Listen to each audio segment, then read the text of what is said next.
नमस्कार, मैं हूं अंकुर और आप देख रहे हैं सत्य हिंदी का रात 8 बजे का न्यूज बुलेटिन। क्या भारत सरकार कोई बाहर से चला रहा है? पीएम मोदी और वेनेजुएला की राष्ट्रपति की मुलाकात पर कांग्रेस ने खड़ा किया है यही सबसे बड़ा सवाल। उधर संसद में राहुल गांधी से पीएम मोदी आखिर क्यों आंखें नहीं मिला पा रहे हैं? खुद राहुल ने इसका सनसनीखेज खुलासा किया और तेल के थी के सवाल पर विदेश मंत्रालय का वो जवाब जो आपको हैरान कर देगा। इन सारी खबरों के अलावा और भी खबरें जानेंगे इस बुलेटिन में, लेकिन पहले जान लेते हैं 5 बड़ी खबरें। मोदी और वेनेजुएला की राष्ट्रपति की मुलाकात पर कांग्रेस का वार, सरकार कौन चला रहा है? राहुल गांधी बोले, मोदी जानते हैं मैं सच बोल रहा हूं, मुझसे आंखें नहीं मिला पाते। राहुल गांधी बोले, मोदी सरकार का पूरा सिस्टम कर रहा बगावत, गिरेगी सरकार। बीजेपी का पलटवार, कहा राहुल गांधी डर का माहौल पैदा कर रहे हैं। रूसी तेल और अमेरिकी दबाव के सवाल पर विदेश मंत्रालय का जवाब, यह शरारती सवाल है। अब शुरुआत करते हैं पीएम मोदी और वेनेजुएला की राष्ट्रपति की मुलाकात और कांग्रेस के आरोपों से।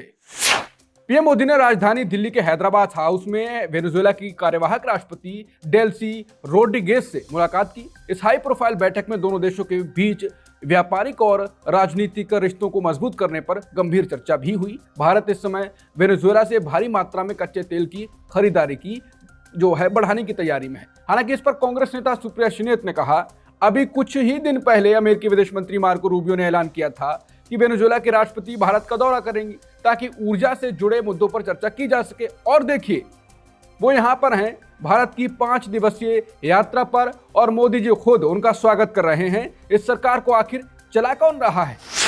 राहुल गांधी ने उत्तराखंड की जनता से कहा कि जैसे उत्तराखंड के मुख्यमंत्री को नरेंद्र मोदी कंट्रोल करते हैं, वैसे ही नरेंद्र मोदी को ट्रंप चला रहे हैं। नरेंद्र मोदी जानते हैं कि मैं सच बोल रहा हूं, इसलिए संसद में मुझसे आंख नहीं मिला पाते हैं। आपने देखा होगा, संसद में मुझे एप्स्टीन अडानी पर बोलने नहीं दिया गया। उसके बाद नरेंद्र मोदी लोकसभा से निकलकर भाग गए। 1 घंटे के अंदर नरेंद्र मोदी ने ट्रंप को फोन किया, ट्रंप ने यूएस डील की घोषणा कर दी। राहुल गांधी ने पीएम मोदी पर देश की खेती और फौज को कमजोर करने का एक बहुत गंभीर आरोप लगाया। खराब मौसम के कारण उत्तराखंड न जाने पर उन्होंने वीडियो कॉन्फ्रेंसिंग के जरिए जनता को संबोधित किया। राहुल ने कहा कि मोदी सरकार ने देश के इतिहास में पहली बार भारत का कृषि सेक्टर अमेरिका के लिए खोल दिया है। अब अमेरिका के हाईटेक किसान अपना सामान भारत में आसानी से बेच सकेंगे, जिससे हमारे छोटे किसानों की रोजी रोटी पूरी तरह तबाह हो जाएगी। इसके साथ ही उन्होंने सेना में लागू की गई अग्निवीर योजना पर भी तीखा हमला बोला। राहुल के मुताबिक अगर कोई अग्निवीर देश के लिए शहीद होता है तो सरकार उसके परिवार को कोई सुरक्षा नहीं देगी। उन्होंने आरोप लगाया कि देश का डिफेंस बजट सैनिकों के बजाय सीधे अडानी जैसे अरबपतियों की जेब में भेजा जा रहा है।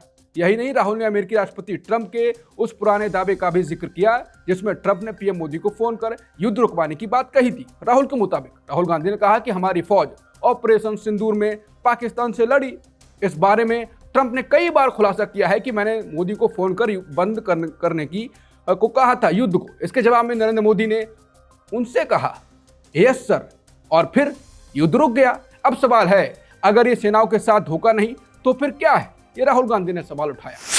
राहुल गांधी ने दावा किया है कि नरेंद्र मोदी 1 साल में पीएम नहीं रहेंगे। दिल्ली में आदिवासी कांग्रेस के कार्यक्रम में राहुल गांधी ने कहा कि पीएम मोदी का पूरा सरकारी सिस्टम अब अंदर से टूट रहा है। जनता के भारी दबाव के कारण पूरा तंत्र सरकार के खिलाफ बगावत कर रहा है। राहुल के मुताबिक चुनाव आयोग और खुफिया एजेंसियों के बड़े अफसर उन्हें खुद खबर भेज रहे हैं। अब उन्हें प्रधानमंत्री और गृह मंत्री अमित शाह, उनके परिवार, मंत्रियों और अजीत डोभाल सबकी जानकारी मिल रही है। राहुल ने देश में एक बहुत बड़ी आर्थिक सुनामी की चेतावनी भी दी। उन्होंने कहा कि भाजपा की गलत नीतियों के कारण देश में भयंकर महंगाई बढ़ने वाली है। इस आर्थिक संकट और जनता के गुस्से से खुद चुनाव आयोग भी डरा हुआ है। राहुल ने आशंका जताई कि हालात काबू करने के लिए सरकार इमरजेंसी भी लगा सकती है। उनके मुताबिक अब सरकार का नियंत्रण खत्म हो रहा है और ये बात खुद मोदी जी जानते हैं। राहुल गांधी के आर्थिक सुनामी वाले बयान पर बीजेपी ने बहुत करारा पलटवार किया। भाजपा नेता अमित मालवीय ने कहा कि राहुल गांधी देश में सिर्फ डर का माहौल बना रहे हैं। उन्होंने साफ किया कि ईरान युद्ध के बावजूद भारत की अर्थव्यवस्था पूरी तरह मजबूत और सुरक्षित है। देश के पास इस समय दुनिया के किसी भी संकट से निपटने का पूरा इंतजाम है। भारत का विदेशी मुद्रा भंडार और व्यापारिक रिकॉर्ड लगातार नए आसमान छू रहा है। यहां तक कि भारत में महंगाई भी रिजर्व बैंक के तय किए गए दायरे के भीतर है। सरकार ने संकट से निपटने के लिए कई तरह के बड़े और मजबूत कदम उठाए हैं। पेट्रोल और डीजल पर टैक्स घटाकर आम जनता को महंगाई से राहत दी गई है। कंपनियों और एयरलाइंस को डूबने से बचाने के लिए भी सरकार भारी आर्थिक मदद दे रही है। अमित मालवीय ने याद दिलाया कि यूपीए सरकार के समय देश का खजाना खाली हो रहा था। उस वक्त डॉलर के मुकाबले भारतीय रुपया करीब 36% तक नीचे गिर गया था। उन्होंने कहा कि राहुल गांधी को झूठ फैलाना बंद करना चाहिए, क्योंकि आज की सरकार पूरी तरह तैयार है। एक प्रेस कॉन्फ्रेंस के दौरान जब पत्रकार ने वेनेजुएला से तेल खरीदने और अमेरिकी भूमिका पर सवाल पूछा, तो विदेश मंत्रालय के प्रवक्ता रुदेंद्र टंडन ने मुस्कुराते हुए कहा, यह बड़ा शरारती सवाल है। पत्रकार ने यह पूछा था कि क्या भारत अब रूसी तेल खरीदना बंद कर देगा और क्या यह सारा तेल रिलायंस की जामनगर रिफाइनरी में जा रहा है। इस सवाल के बाद प्रवक्ता ने पहले कहा यह बहुत बड़ा शरारती सवाल है। इसके बाद उन्होंने देश की तेल नीति के जो है सबके सामने उसको रखा। उन्होंने साफ कहा कि भारत अपनी ऊर्जा सुरक्षा के लिए दुनिया के किसी भी देश से सस्ता तेल खरीदने को पूरी तरह तैयार है। जहां भी अच्छा का दाम मिलेगा, भारत वहां से तेल जरूर खरीदेगा। मिडिल ईस्ट में चल रहे भारी तनाव के कारण भारत अब तेल के लिए नए रास्ते तलाश रहा है। भारत दुनिया का एक बहुत बड़ा बाजार है और हमारी तेल की जरूरतें लगातार बढ़ रही हैं। इसीलिए दुनिया के तमाम तेल उत्पादक देश भी भारत के साथ एक मजबूत और स्थिर रिश्ता बनाए रखना चाहते हैं। भारत किसी एक देश पर निर्भर रहने के बजाय अपनी जरूरत के हिसाब से अलग अलग देशों से तेल खरीदता रहेगा। खबरें अभी और भी हैं जिन्हें आपको जानना चाहिए, लेकिन उससे पहले सत्य हिंदी को लेकर एक सूचना भी। अगर आपको सत्य हिंदी का काम पसंद है तो सत्य हिंदी और अच्छा काम करे, इसके लिए आपका सपोर्ट भी जरूरी है।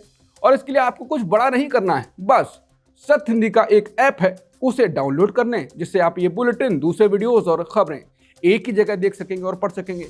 और आप सत्य हिंदी की मेंबरशिप लेकर भी सत्य हिंदी के काम को और सपोर्ट कर सकते हैं। जो आपको आसान लगे वो आप करें। तो अब बुलेटिन में आगे देखते हैं।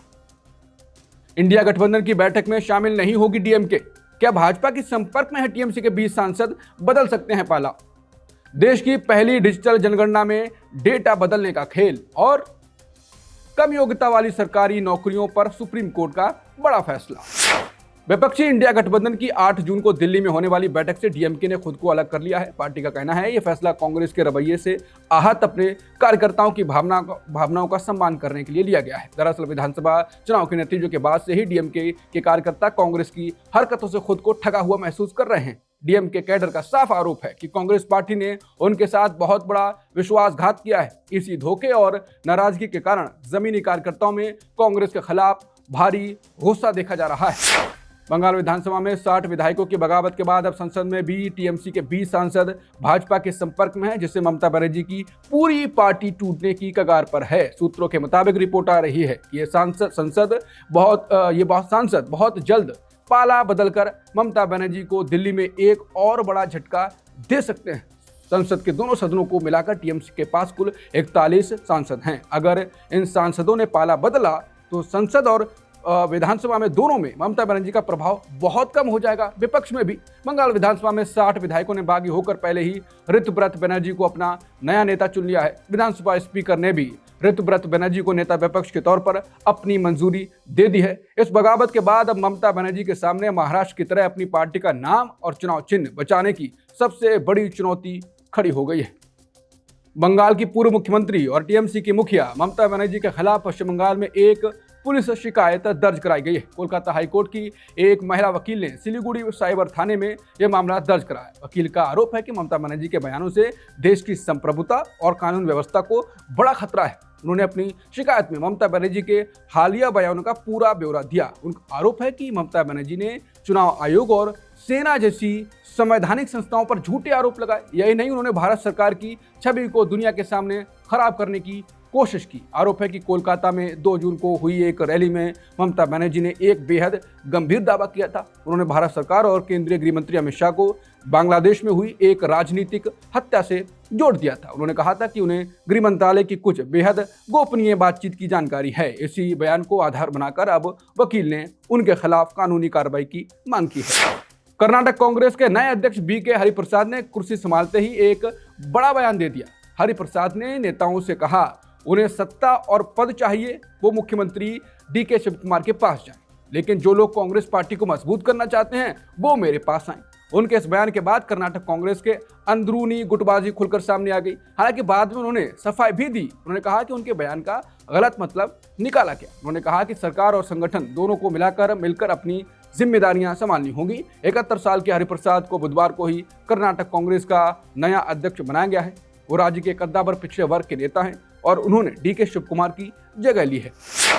नीट धांधली की खबरों से परेशान होकर 18 साल की आकांक्षा ने नागपुर में खुदकुशी कर ली। मध्य प्रदेश के मऊगंज की आकांक्षा चतुर्वेदी नागपुर में रहकर मेडिकल प्रवेश परीक्षा नीट की तैयारी कर रही थी। परीक्षा देने के बाद आकांक्षा बहुत खुश थी। उन्हें उम्मीद थी कि उनके 650 से ज्यादा नंबर आएंगे, लेकिन जैसे ही पेपर लीक की खबरें आईं, आकांक्षा गहरे सदमे में चली गई। उन्होंने खाना पीना छोड़ दिया और गुमसुम रहने लगी। आखिरकार मानसिक तनाव के कारण उन्होंने नागपुर के एक कमरे में आत्महत्या कर ली। आकांक्षा के पिता एक छोटे किसान हैं और उन्होंने बेटी को पढ़ाने के लिए कर्ज लिया। पिता खुद नागपुर में रसोइये का काम करके कोचिंग की फीस भर रहे थे। आकांक्षा के जाने के बाद कमरे से एक भावुक सुसाइड नोट मिला। इसमें उन्होंने लिखा, मम्मी पापा, मुझे अब दोबारा परीक्षा देने की हिम्मत नहीं है। पेपर लीक और धांधली की खबरों ने एक होनहार छात्रा के डॉक्टर बनने के सपने को हमेशा के लिए तोड़ दिया। पूरा परिवार अब इंसाफ की गुहार लगा रहा है। नीट छात्रा आकांक्षा की खुदकुशी पर राहुल गांधी ने मोदी सरकार को घेरा। राहुल ने कहा कि आकांक्षा डॉक्टर बनकर देश की सेवा करना चाहती थी। उसके किसान पिता ने कर्ज लेकर उसे नागपुर में कोचिंग कराई थी। पिता ने बेटी का सपना पूरा करने के लिए अपनी पूरी जान लगा दी, लेकिन नीट पेपर लीक और परीक्षा रद्द होने से आकांक्षा पूरी तरह टूट गई। इसी अनिश्चितता के बीच आकांक्षा हमें हमेशा के लिए छोड़कर चली गई। राहुल गांधी ने कहा, यह खुदकुशी नहीं बल्कि भ्रष्ट व्यवस्था की देन है। उन्होंने शिक्षा मंत्री धर्मेंद्र प्रधान के अभी तक कुर्सी पर बने रहने पर सवाल उठाए। राहुल के मुताबिक सरकार फिर से वही कमेटी और जांच का नाटक कर रही है। यहाँ युवाओं को ना तो कोई सुधार मिल रहा है, ना ही न्याय मिल रहा है। उन्होंने पीएम मोदी से कहा, आपकी नीतियां पूरी युवा पीढ़ी को बर्बाद कर रही हैं। राहुल ने कहा कि मोदी जी कुर्सी स्थायी नहीं होती, आती जाती रहती है, लेकिन आपने 12 वर्षों में शिक्षा व्यवस्था को जिस तरह बर्बाद किया है, उसकी कीमत भारत की एक पूरी युवा पीढ़ी चुका रही है। द हिंदू की रिपोर्ट के मुताबिक डिजिटल जनगणना के दौरान सरकारी दावों की पोल खुल गई है। पत्रकार विजयता ने लिखा है कि जमीन पर सर्वे करने वाले कर्मचारियों पर अब अफसरों का भारी दबाव है। अफसरों द्वारा कर्मचारियों को जबरन झूठे आंकड़े भरने के लिए कहा जा रहा है। शौचालय और बिजली ना होने पर भी कागजों में हाँ लिखवाया जा रहा है। इसका मकसद सिर्फ सरकार की कमियों को छिपाना और दावों को सच साबित करना है। दरअसल सर्वे में कई परिवारों के पास शौचालय, बिजली और गैस कनेक्शन नहीं मिल रहे, लेकिन सरकारी रिकॉर्ड में इन गांवों को पहले ही पूरी तरह सुविधायुक्त दिखाया जा चुका है। अब इस अंतर को छुपाने के लिए सीनियर अफसर डेटा में सुधार करने का दबाव बना रहे हैं। राजस्थान के जनगणना निदेशक ने बाकायदा पत्र लिखकर आंकड़ों को जमीनी हकीकत से मिलाने को कहा। सर्वे करने वाले शिक्षकों और आंगनबाड़ी कार्यकर्ताओं ने सोशल मीडिया पर अपना दर्द बयां किया। उत्तर प्रदेश के कर्मचारी ने बताया कि उन्हें टीन की छत को कंक्रीट की छत लिखने को कहा गया। कर्मचारियों के मुताबिक उन्हें साफ आदेश दिए गए हैं कि ऐसी कोई जानकारी ना भरें जिससे सरकार की छवि खराब हो। सुप्रीम कोर्ट ने कम योग्यता वाली सरकारी नौकरियों पर एक बड़ा फैसला सुनाया। अदालत के मुताबिक ज्यादा पढ़े लिखे लोग कम योग्यता वाले पदों के लिए नहीं चुने जा सकते हैं। अगर कोई अपनी उच्च शिक्षा छिपाकर ऐसी नौकरी पाता है तो वो बिल्कुल गलत है। ऐसा करने से उन उम्मीदवारों का हक छिन जाता है जो वाकई उस नौकरी के पात्र हैं। ये फैसला सिंडिकेट बैंक में 10वीं पास योग्यता वाले एक अटेंडेंट की नौकरी से जुड़ा है। एक ग्रेजुएट उम्मीदवार ने अपनी डिग्री छुपाकर एक बैंक की नौकरी हासिल कर ली। सुप्रीम कोर्ट ने इस नियुक्ति को अवैध मानते हुए उसे सेवा से हटाने का आदेश दिया।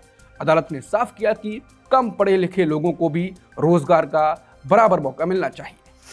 ईरान के सर्वोच्च नेता आयतुल्लाह मुज्तबा खामनी ने कहा कि अमेरिका और इजराइल को करारी शिकस्त मिली है। उनका यह बयान ऐसे समय आया है जब शांति वार्ता में कोई खास प्रगति नहीं दिख रही। लगातार धमकियों और हिंसा के कारण दोनों देशों के बीच बातचीत का रास्ता बंद है। इस तनातनी की वजह से दुनिया के लिए सबसे जरूरी समुद्री मार्ग हॉर्मुज जलडमरू मध्य भी बंद है। इस रास्ते के बंद होने से पूरी दुनिया में पेट्रोल डीजल की सप्लाई पर बुरा असर पड़ा है। इस बीच अमेरिकी संसद के निचले सदन ने राष्ट्रपति ट्रंप को युद्ध रोकने का जो प्रस्ताव था वो पारित कर दिया। संसद का मानना है कि ट्रंप को बिना मंजूरी के युद्ध जारी रखने का कोई हक नहीं। इसके बावजूद ईरान अपनी कड़ी शर्तों पर अड़ा हुआ है, जिससे समझौता मुश्किल दिख रहा है। हालांकि अमेरिकी राष्ट्रपति ट्रंप को अब भी उम्मीद है कि इस वीकेंड तक बात बन जाएगी। रात 8 बजे के बुलेटिन में इतना ही। बाकी खबरों के लिए बने रहिए सत्य हिंदी के साथ। कल सुबह 9 बजे मिलते हैं नई खबरों के साथ। नमस्कार।